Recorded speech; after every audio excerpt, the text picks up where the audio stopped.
भाई नीरज खरे जी, इस सत्र के संचालक भाई नारायण वर्मा जी और मित्रों,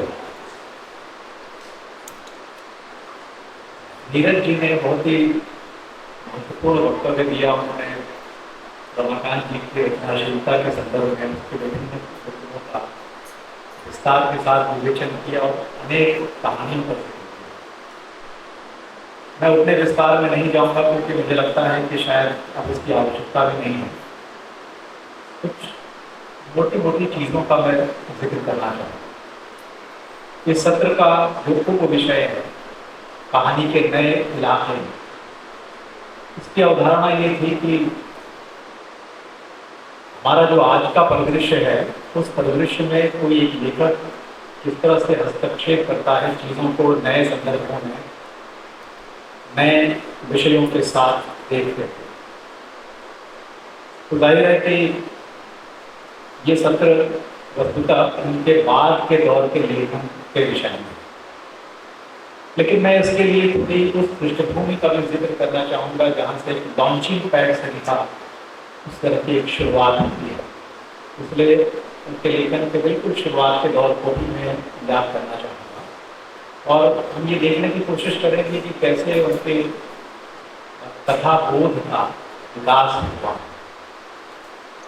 मुझे लगता है कि कोई लेखक अंततः अपने समय को लिखता है, शायद इतिहास और समय से परे जाकर लेखन संभव नहीं है। या मैं ये भी कहूँ कि किसी भी तरह का सृजन अगर इतिहास और समय को लांघ कर होगा तो वो धीरे धीरे अप्रासंगिक होता चला गया।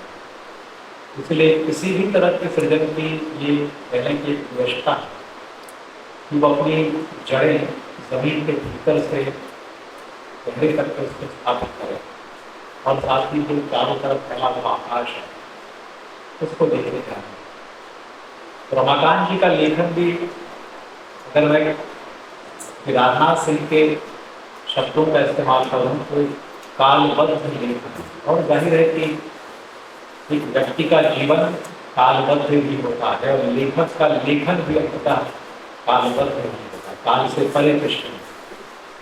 लेकिन साहित्य की एक धारा ऐसी भी है जो सनातन और कालबद्धता से परे जाकर चीजों को देखने की कोशिश करती है और धीरे धीरे को अप्रासंगिक भी होता है। रमाकांत जी का लेखन उस तरह का लेखन नहीं है, वो बराबर लगातार अपने समय को लिखते हैं। एक तरह से हम कहें कि उनका जो लेखन है वो समय का आख्यान है, लेकिन क्या रचना केवल समय का आख्यान होती है? बेशक कोई लेखक अपने समय के नैतिक क्षरण को उसकी वास्तविकता से लेकर गहराई तक जाकर उसको जानने परखने की कोशिश करता है, लेकिन क्या सृजन सिर्फ इतना ही है कि कोई लेखक अपने समय का दस्तावेज प्रस्तुत करे अपने लेखन के जरिए, या इससे आगे भी कोई और चीज है जिसकी हम मांग किसी रचना से करते हैं? तो रमाकांत जी की रचनाएं पढ़ते हुए भी हमारा ये दृष्टिकोण होता है कि उनके लेखन को हम समय के आख्यान के रूप में तो देखें, लेकिन उसी तक सीमित न रहे, उससे बाहर जाकर या उसके भीतर की तंतुओं को खोलते हुए ये जानने की कोशिश करें कि उस सृजन के भीतर, उस रचना के भीतर से हमें उसके अलावा, अपने समय के अलावा और कौन सी चीज़ हासिल है। और जिस चीज़ की हमारी मांग होती है ये वो चीज़ होती है जो हमारे भीतर तक के छूती है। एक कलात्मक संस्पर्श रचना के भीतर ये बहुत महत्वपूर्ण तत्व होता है जो ऐतिहासिकता और समकालीनता के आगे। इस लिहाज से रमाकांत जी के लेखन को हम थोड़े गहराई में जाकर देखने परखने की कोशिश करें।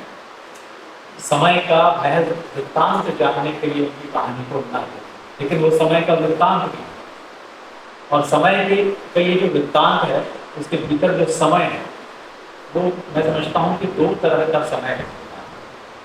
एक समय वो है जो हमारे चारों ओर का वर्तमान है, और दूसरा समय वो है जो रचना के भीतर हमारी आत्मिक जगत में स्पंदित होता है, हमारे भीतर एक कलात्मक बोध जगाता है, जिसको हम रचना समय भी कह सकते हैं। और कई बार ये होता है कि हम हमारे वास्तविक ठोस भौतिक समय से ज़्यादा रचना समय में होता है। यही वजह है कि रचना समय से लेखक जब प्रभावित होता है, और जाहिर है अपने लेखन के शुरुआती दिनों में वो होता ही है, तो वो उस समय की कथा लिखता है अपनी रचना के जरिए, जिसमें उसका अपना रचना समय। मैं समझ नहीं पा रहा हूँ कि ठीक तरह से मैं अपनी बात को कह पा रहा हूँ कि नहीं कह पा रहा हूँ। लेखन जो है वो हमारे भीतर की एक आत्मिक दुनिया को भी जगाता है। आत्मिक की जगह मैं आध्यात्मिक शब्द का इस्तेमाल करूं तो भी मैं समझता हूं कोई फर्क नहीं पड़ेगा, क्योंकि मनुष्य के भीतर का भी एक अध्यात्म होता है जो इस ठोस भौतिक संसार के परे हमारे मनोविज्ञान के भीतर कहीं गहरे करके उपस्थित रहता है। सौंदर्य की अनुभूति यहीं से होती है, और यही सौंदर्यानुभूति जो है वो ठोस भौतिक संसार की वास्तविकता के अंदर से प्रकट है। इस अर्थ में मैं अपनी बात कह रहा हूँ। तो वो जो आत्मिक संसार है जिसके भीतर सौंदर्यानुभूति होती है, रचना की प्राथमिकता में वो भी महत्वपूर्ण है। और इसलिए जब रमाकांत जी जैसे लेखक को हम पढ़ते हैं तो हमारी अपेक्षा यही होती है कि हमारे समय का वृत्तांत होने के बजाय होने के साथ साथ करके उनकी रचना हमारे अंदर कोई सौंदर्यात्मक अनुभव हो रहा है। और ये सौंदर्यात्मक अनुभव, जैसा मैंने कहा कि हमारे अपने वास्तविक समय का भी हो सकता है, और उस समय का भी जो रचना ने गढ़ा एक वातावरण जो रचना करती है, लेखक उससे भी प्रभावित होता है। जैसा मैंने कहा कि शुरुआत में तो उसी तरह की रचनाएं हम लिखते हैं जैसा कि हमारे समय किसी तरह आम मुहावरा होता है, उस मुहावरे से प्रभावित होता है। अगर आप छायावाद पढ़ रहे हो तो मैंने महसूस किया, निजी तौर पर मैं कह सकता हूँ कि जब मैंने कविता लिखनी शुरू की तो छायावादी किस्म की कविताएं लिखी, क्योंकि मैं महादेवी वर्मा और दूसरे छायावादी कवियों को पढ़ रहा था। और मैं समझता हूँ आमतौर पर ऐसा होता है कि जिस तरह की चीज़ों को आप पढ़ते हैं वैसा ही लिखते हैं, लेकिन बाद में जब उस सीमा को लेखक लांघता है तब कहीं जाकर वो अपना मुहावरा अर्जित करता है। और जिस मुहावरे को अर्जित करने के लिए लेखक आत्मसंघर्ष करता है वो उसको एकाएक नहीं बल्कि कोई दूर यात्रा करने के बाद जाकर मिलता है। ये बात मुझे लगता है कि रमाकांत जी के विषय में भी कही जा सकती है। एकदम शुरुआती संकलन जैसा कि प्रभुनारायण जी ने कहा था कि वो उपलब्ध नहीं है मध्यांतर, लेकिन मध्यांतर शीर्षक कहानी का जिक्र जरूर महावीर जी ने किया, लेकिन दूसरा संग्रह स्याही सोचते ये उपलब्ध है। हालांकि वो बिल्कुल शुरुआत के दौर की कहानियां नहीं है, उसके थोड़े बाद की कहानियां हैं। ये संग्रह नारायण जी ने बताया कि ये 1978 में प्रकाशित है। तो जाहिर है कि उससे 7-8-10 साल पहले से लिखी गई रचनाएं हैं जो उस वक्त संकलित हो गई। हम ये मान सकते हैं कि उस दौर का जो रचनात्मक वातावरण था उसके भीतर एक लेखक के रूप में रमाकांत जी के व्यक्तित्व का निर्माण हो रहा था। कहीं ना कहीं उस रचनात्मक परिवेश के प्रभाव से भी वो कहानियां लिखी गई जो उनमें संकलित हैं। और इसलिए बहुत से वक्ताओं ने यहाँ जिक्र किया कि उनकी कहानियां बहुत हद तक के उनका पूरा परिवेश था, नई कहानी का परिवेश या नई कहानी की ठीक बाद साठोत्तरी कहानी का परिवेश उससे कहीं ना कहीं जुड़ा। नई कहानी और साठोत्तरी कहानी के बीच जो विभाजक रेखा है वो केवल 1960 नहीं, वो प्रवृत्ति है जो नई कहानी के बाद विकसित हुई है और उसका विकास क्रमशः आगे साठोत्तरी कहानी की जो अपनी मूल दिशा मूल धारा है उसमें होता चला है। लेकिन इसके मायने ये नहीं है कि नई कहानी की जो मूल चेतना है वो एकदम से खत्म हो गई, उसका असर काफी हद तक के बचा रहा। उसी असर का जिक्र मेरे पहले भी वक्ता करते रहे हैं। रमाकांत जी की जो कहानियाँ उनमें नई कहानी के मुहावरे की तलाश की जा सकती है। बेशक वो सही कथन है, इसमें कोई संदेह नहीं। प्रभुनारायण जी को स्याही सोचते कहानी संग्रह की कहानियाँ पसंद आई, और ये बात मैं अपने लिए भी कहना चाहूँगा। जब मैंने संग्रह को पढ़ा और ये बाद में पढ़ा, जब हाल ही में वो मुझे उपलब्ध हुआ, लेकिन उसके पहले जो उनके संग्रह मैंने पढ़े थे, खानदान में पहली बार बेटे को क्या बदलाव थे, दूरबीन का शहर और आने के नज़ारे, इन संग्रहों में रमाकांत जी के लेखन की एक दूसरी तरह की तस्वीर उभरती है जो स्याही सोखते की छवि से ज़्यादा मेल नहीं था, पर उन कहानियों को पढ़ते हुए, स्याही सोखते की कहानियों को पढ़ते हुए मुझे बहुत अच्छा लगा। यद्यपि वो नई कहानी का स्वर वहाँ मौजूद था, लेकिन उन कहानियों में ऐसी गहरी संवेदनशीलता है और कथा कहने की एक सहज सरल पद्धति के साथ इसमें जिस तरह की डिटेलिंग की गई वो मुझे उल्लेखनीय लगती है। उसका स्वभाव नई कहानी के आत्मगत संसार के स्वभाव से बहुत अलग है। आप चाहें तो कह सकते हैं कि मोहन राकेश ने जिस तरह से वातावरण पूरे परिवेश की डिटेलिंग की थी, उस तरह की डिटेलिंग छोटी छोटी विवरणों में देखने को मिलती है और निश्चित ही इसको पढ़ते हुए मुझे बहुत अच्छा महसूस हुआ। पर नई कहानी की चेतना है, इसमें कम से कम दो चीज़ें सहज ही देखी जा सकती हैं और बहुत सूक्ष्म स्तर पर वो चीज़ रमाकांत जी की कम से कम दो कहानियों में मुझे दिखाई दी। वो है अवसाद की उपस्थिति, जो नई कहानी का लक्षण जिसको माना जाता है। एक मध्यवर्गीय दुख हमारे जीवन में है और भीतर ही भीतर कहीं हमको पूरे देता रहता है, वो अवसाद। और दूसरा अकेलापन। मैं दो कहानियों की कथानक का बहुत संक्षेप में उल्लेख करता हूँ और उसके बाद मैं यही जानने की कोशिश करूंगा कि किस तरह उसमें नई कहानी का अकेलापन और अवसाद एक नई शक्ल अख्तियार करता है। पहली कहानी है मरी हुई गली। मरी हुई गली में एक कसाई है और उसका नाम है रमजान। रमजान का अच्छा सुखी परिवार है, पति पत्नी है, कसाई का काम करता है और मजे से उसका जीवन चल रहा है।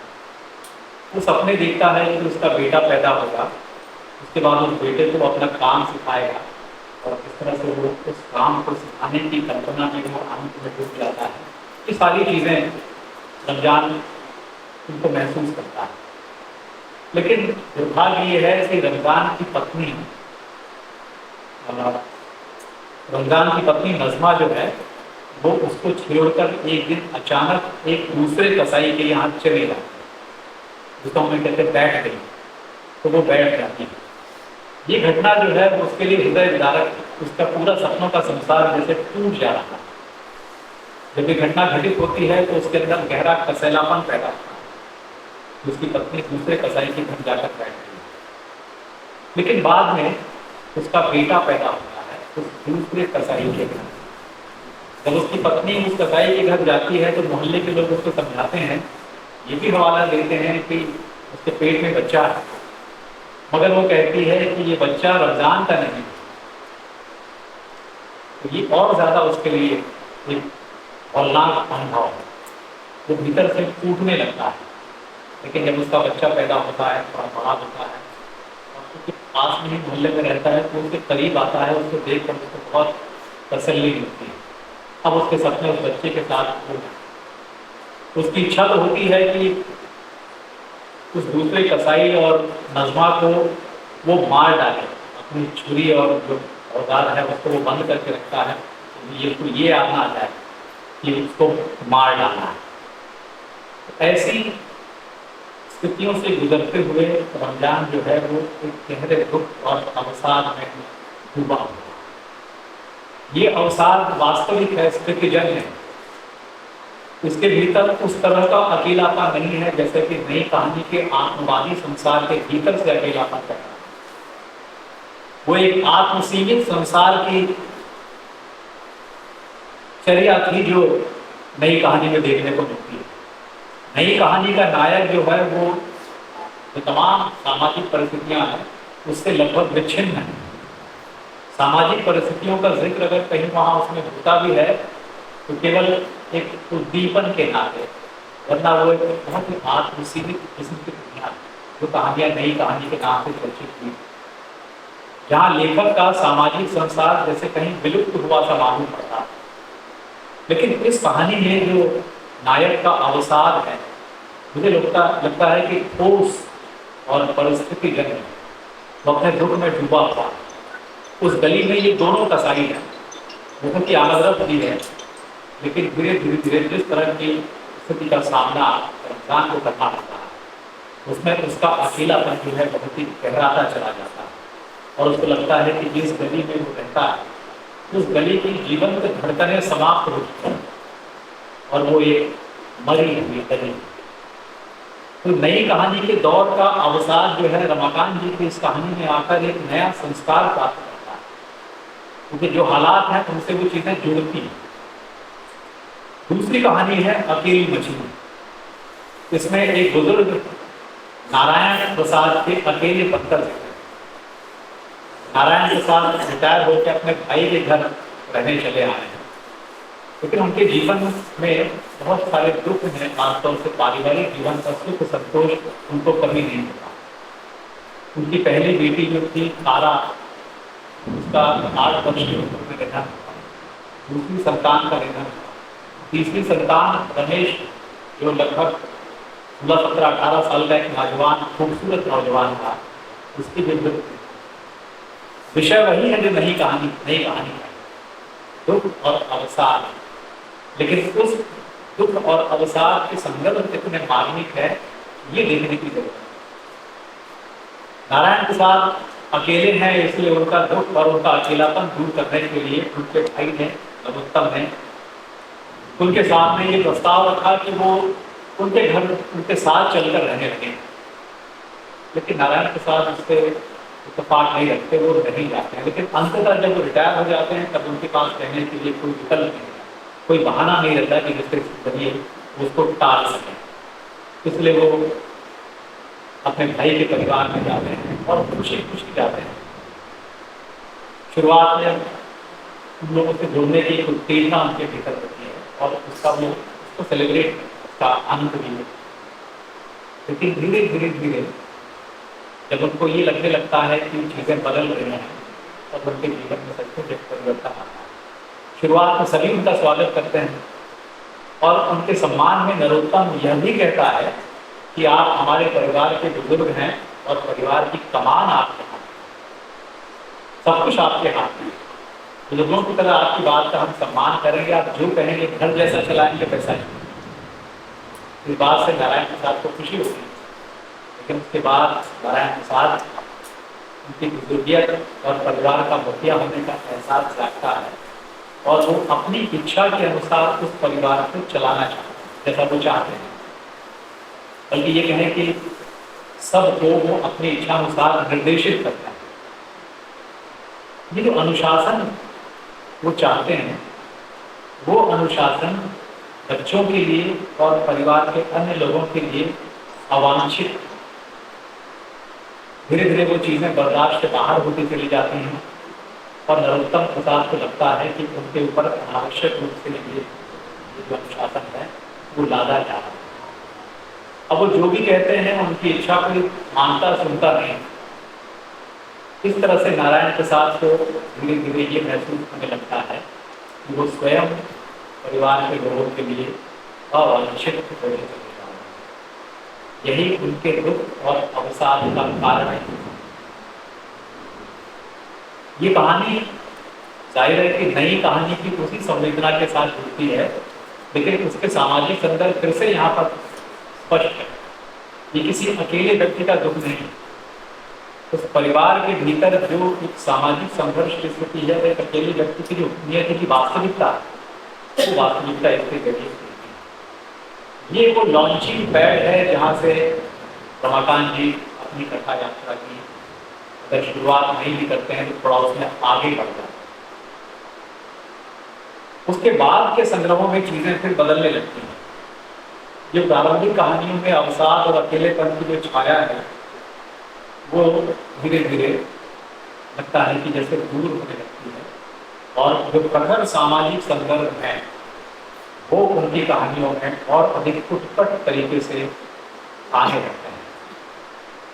स्याही सोखते की बाद की कहानी और खासतौर से जो अंतिम कहानी है स्याही सोखते, वो इसका एक उदाहरण है। अब यहाँ विषय भी बदल गया है। यहाँ विषय है स्याही सोखते कहानी को अगर हम देखें तो उसका विषय है जो प्रशासन तंत्र है उसके भीतर का भ्रष्टाचार, विशेष तौर पर शिक्षा तंत्र के भीतर का भ्रष्टाचार। एक शिक्षक किस तरह से उसका शिकार होता है और किस तरह से इसके अधिकारी चालें चलते हैं और जो काम शिक्षक करना चाहता है ट्रांसफर अपने का, उसके होने में कितनी तरह की अड़चने हैं, किस तरह के दांव पेच आते हैं।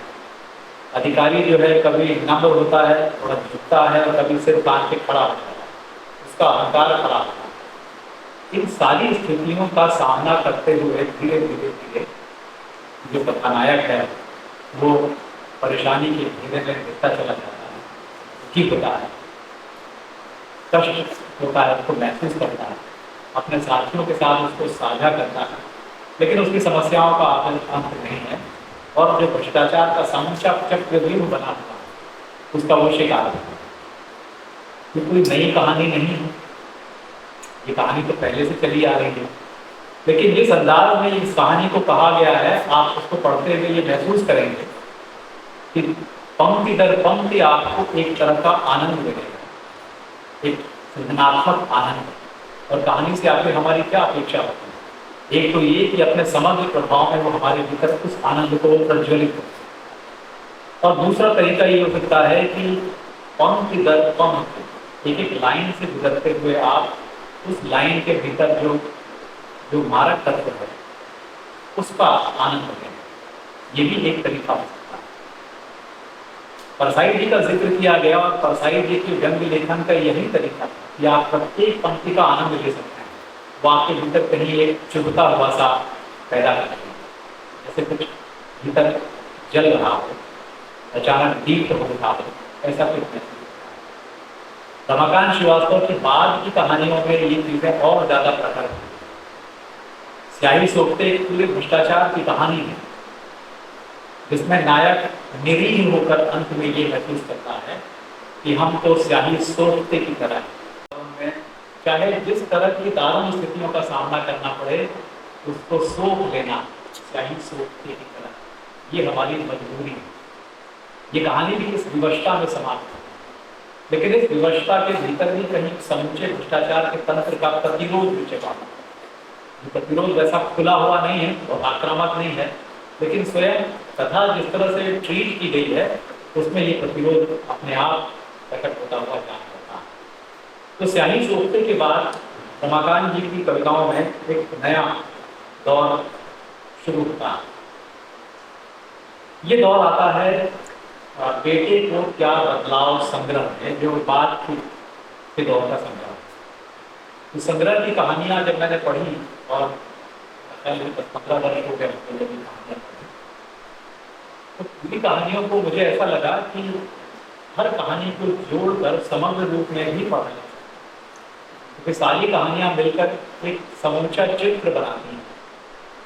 प्रत्येक कहानी स्वतंत्र रूप से एक खास विषय को संबोधित है, लेकिन सारी कहानियां अगर जोड़ दी जाएं तो लगता है कि एक समग्र चित्र निर्मित होता है, जो दरअसल एक छोटे शहर का चित्र है, एक कस्बे का चित्र।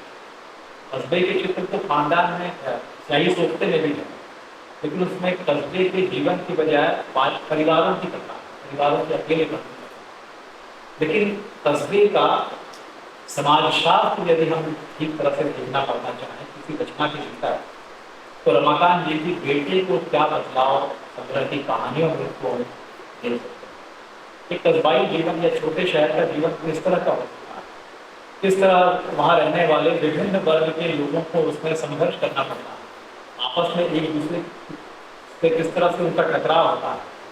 ये सारी चीज़ें उस तरह से भी पढ़ी जा सकती हैं। यानी सच कहूँ तो एक छोटे शहर के उपन्यास की तरह भी बेटे को क्या बदलाव के संग्रह को पढ़ा जा सकता है, अगर थोड़ी सलाहियत के साथ, थोड़ी सावधानी के साथ इसको पढ़ा जाए। क्योंकि इसमें बहुत सारे ऐसे जिक्र आते हैं जिसमें एक छोटा उभरता हुआ शहर, जिसकी आकांक्षाएं नए से नए को अपने भीतर समाहित करने की होती है, वो सारी आकांक्षाएं उसमें प्रतिफलित होती हैं। छोटा सा शहर या कस्बा जो है वो गाँव की तरह होता है।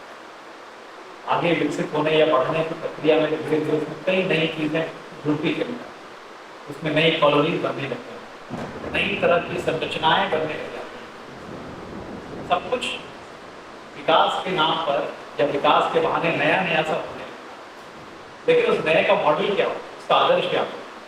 वो आदर्श होगा अपेक्षाकृत बड़ा शहर या कोई और बड़ा शहर जहाँ ऊंची ऊंची अट्टालिकाएं हों या और भी इसी तरह की चीज़ें हों जो आमतौर पे गाँवों और कस्बों में नहीं।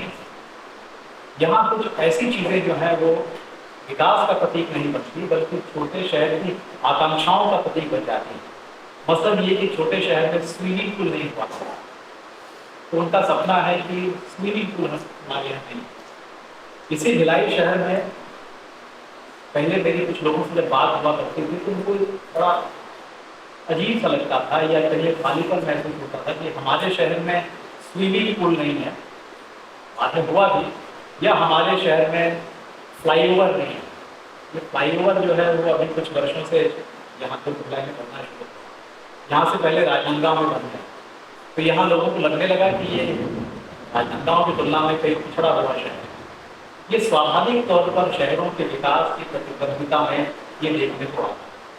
ऐसे ही एक छोटे शहर का समूचा वृत्तांत अपनी पूरी समाज शास्त्रीयता के साथ बेटे को क्या बदलाव है और बात की कहानी संग्रहों में भी देखने को मिलता है। जैसे उदाहरण के लिए अगर हम उस संग्रह के कुछ पात्रों का जिक्र करना चाहें, केवल नामों के सहारे आप उनको पहचान सकते हैं उस छोटे शहर के बाशिंदों के मनोविज्ञान।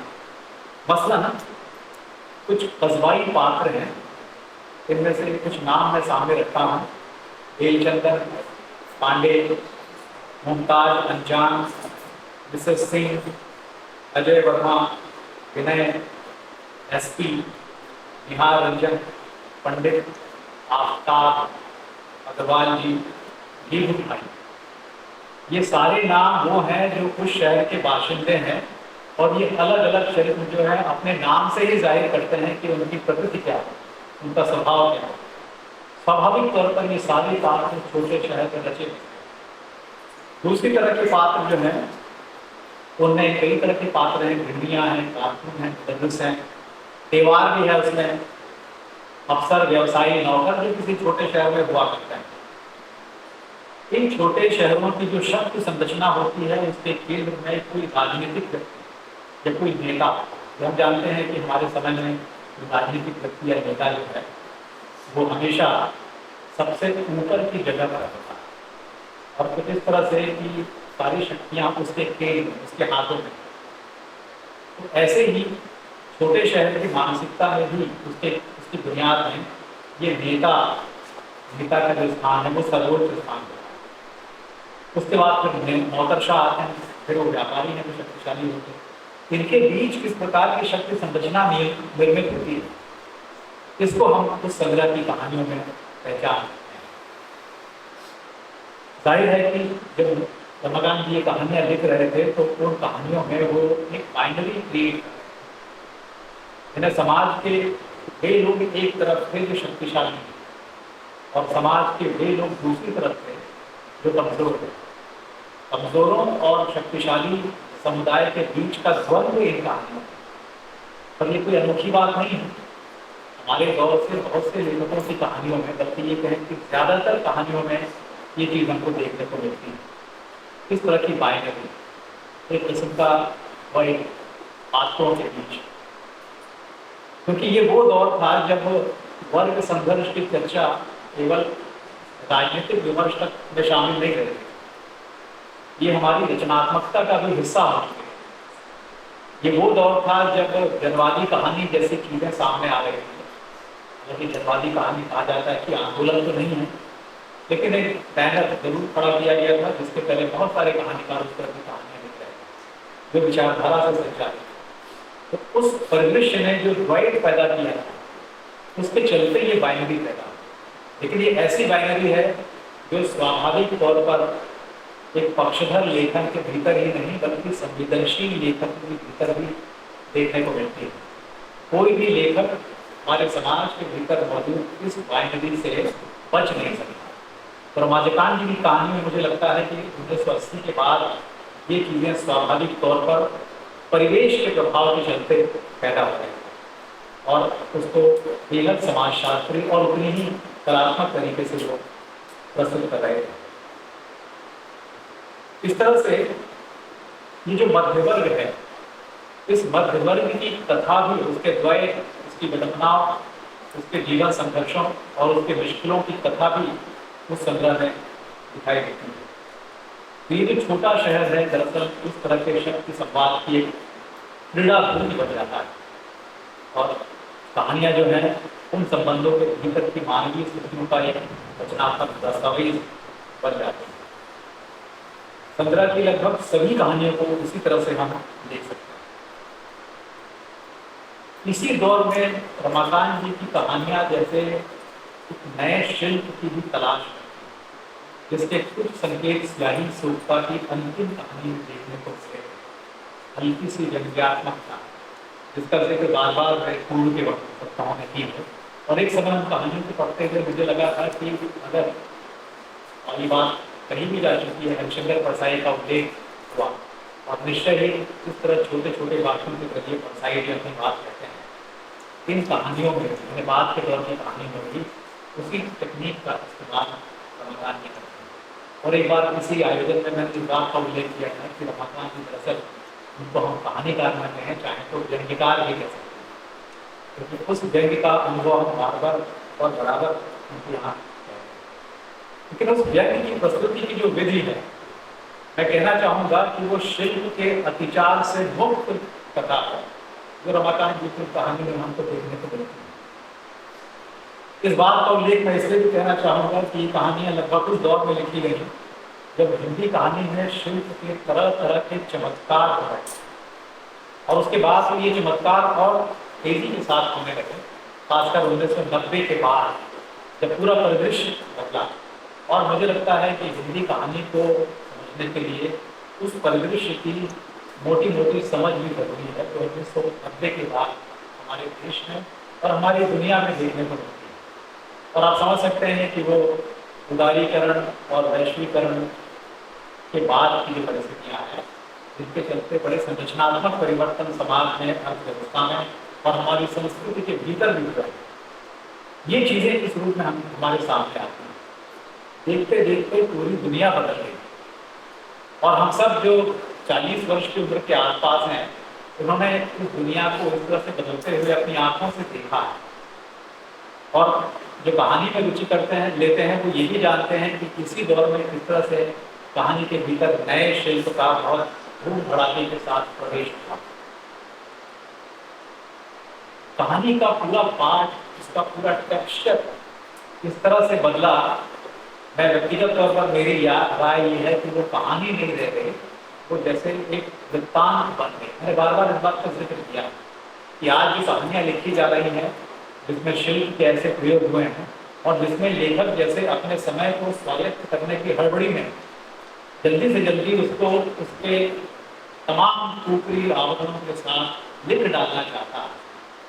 और जाहिर है कि इसका उद्देश्य ये भी होता है कि उस बहाने चर्चा हो। और मालूम पड़ता है कि लेखक के जो टेक्निकल्स हैं वो बहुत तीव्र हैं, क्योंकि वो अपने समय को बहुत सूक्ष्मता के साथ पकड़ने की कोशिश करते हैं। इस ग्लोबलाइजेशन, वैश्वीकरण के चलते जो नई संरचनाएं समाज में पैदा हो रही हैं, जो नए प्रयोग हो रहे हैं, उन सब को समझने की कोशिश वहाँ पर दिखाई देती है। और ये कोशिश कुछ ऐसी भी है कि जो कहीं ना कहीं हमको चौंकाती भी। चौंकते हम इसलिए भी है कि कहानी का प्रचलित ढांचा यहाँ पूरी तरह से भंग होता हुआ प्रतीत होता है और नई संरचना में कहानी नए यथार्थ को स्वायत्त करने की कोशिश करती है। तो नया यथार्थ भी हमारे लिए अजूबा है और नई कहानी भी, नई तरह की कहानी जो 1990 के बाद आ रही है, ये भी हमारे सामने एक चौंकने का बहाना पेश है। कुछ कहानीकारों की बड़ी चर्चा हुई इस बीच, जिन लोगों ने नए शिल्प में कहानियाँ लिखी। मैं फिर कहूँगा कि ये कहानियाँ कम और वृत्तांत ज़्यादा, और मैं कहानी को लेकर मेरी जो धारणा है वो पुराने ढंग की है। मैं ऑर्थोडॉक्स तरीके से कहानी की पूरी शिल्प विधि पर सोचता हूँ। और मैंने पहले कहा और लिखा भी है कि कहानी की शुरुआत उसके तथ्य से नहीं होती है, उसके शिल्प से। तो बुनियादी रूप से कहानी शिल्प है। और ये बात मैं नहीं कह रहा हूँ, ये मूर्धन्य आलोचक देवी शंकर अवस्थी, उन्होंने ये बात कही, किसी के हवाले से नहीं, नई कहानी के दौर की कहानियों को पढ़कर और उसके अनुभव के सहारे उन्होंने ये बात कही। अगर हम संसार की श्रेष्ठ कहानियों का विश्लेषण करें तो उन कहानियों के सूत्र बुनियादी रूप से हमको शिल्प, लेकिन जब शिल्प पर ज्यादा जोर दिया गया तो मुझे लगा कि कहानी जो है वो उस शिल्प के दबाव के चलते जैसे चरमराने लगी। बहुत से लोगों ने इस शिल्प विधि का उपयोग किया और उसकी एक बानगी तो यह आप देखेंगे कि 1990 के आसपास बहुत सी कहानियां ऐसी लिखी गई जिनमें विस्तृत सूचनात्मकता, लंबी लंबी सूचनाओं का उन्होंने उपयोग किया गया। ऐसी कहानियां भी थी जिनमें गूगल से सूचनाएं एकत्र कर उनको कहानी के फॉर्मेट में फिट करने की कोशिश की गई। ऐसी कहानियों को पढ़ते हुए हम चौंकते थे, इस बात को लेकर चौंकते थे कि किस तरह हमारा कहानीकार एक विस्तृत विश्वबोध को अपने भीतर आत्मसात करता है। इस विश्वबोध से हम चौंक रहे थे और नई चीजें जो दुनिया में प्रकट हो रही हैं, जो कहानियों में किस तरह से आ रही है, ये देखकर हम चौंक रहे थे। लेकिन हमने कभी ये देखने परखने की कोशिश नहीं की कि इससे कहानी की जो बुनियादी संरचना है उसका क्या असर। इन कहानियों की बड़ी प्रशंसा भी हुई, खूब चर्चा हुई, और सच कहा जाए तो कहानी इसी तौर पर केंद्र में आकर उपस्थित हुई।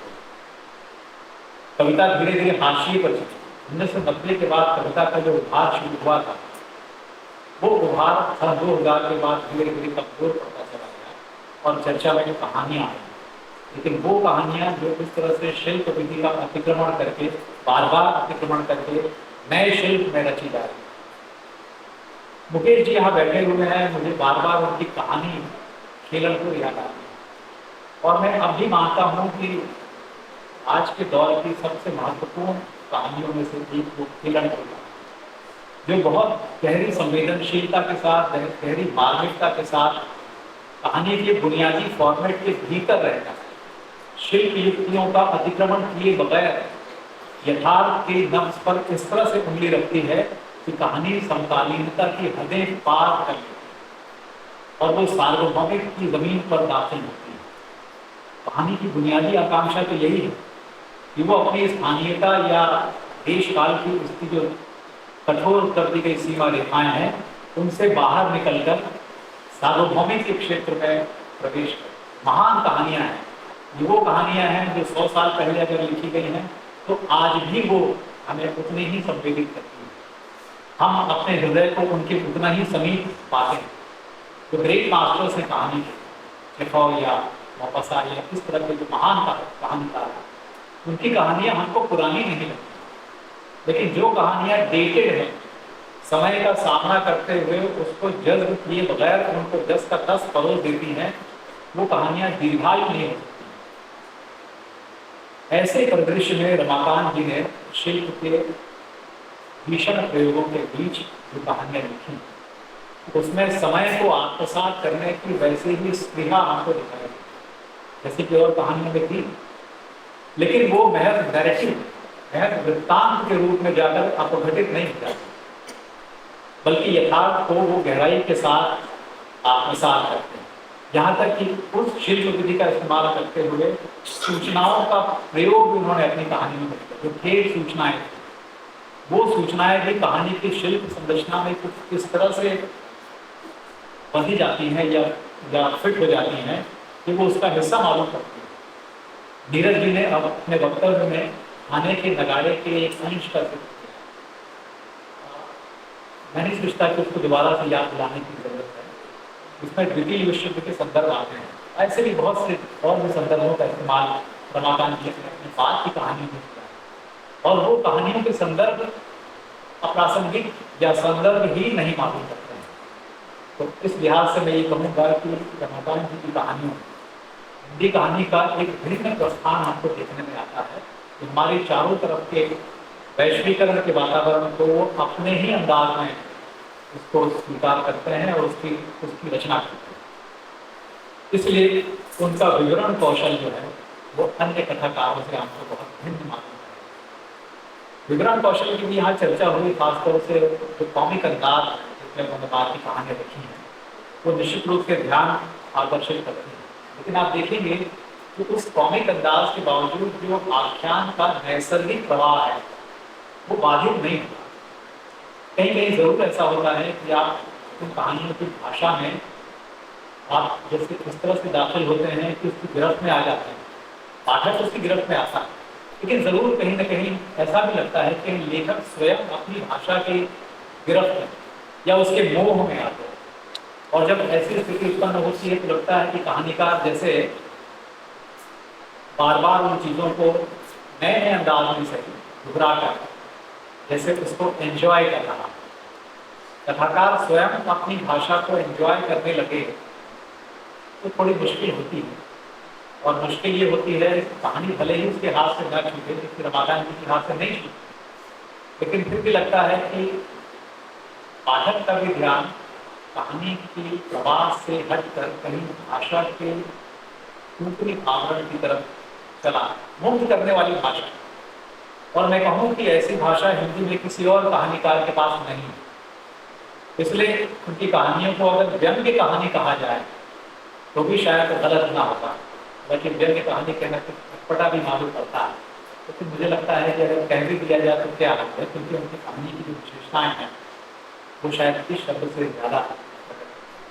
लेकिन जैसा परसाई जी की प्रसिद्ध उक्ति है कि व्यंग्य जो है वो एक विधा नहीं है, वो एक स्पिरिट है। इन कहानियों में भी वो स्पिरिट हमको नजर आती है। उनके भीतर का जो व्यंग्यकार है वो अपनी भाषा में मुखर है। ये बात मुझे बहुत महत्वपूर्ण लगती है और इसलिए हम देखते हैं कि उनकी कहानियों में एक बहुत ही रोचक भाषा है, एक खिली हुई और चमकदार भाषा। हाँ, तो शुरू करना है, मुझे क्षमा करें, मैं यहीं पर अपनी बात खत्म करूँ, क्योंकि मैं चूँकि आयोजक पक्ष से भी जुड़ा हुआ तो मुझसे गलती हो रही है कि मैं थोड़ी ज़्यादा विस्तार से अपनी बात कह रहा हूँ। तो मैं अपनी बात के लिए धन्यवाद।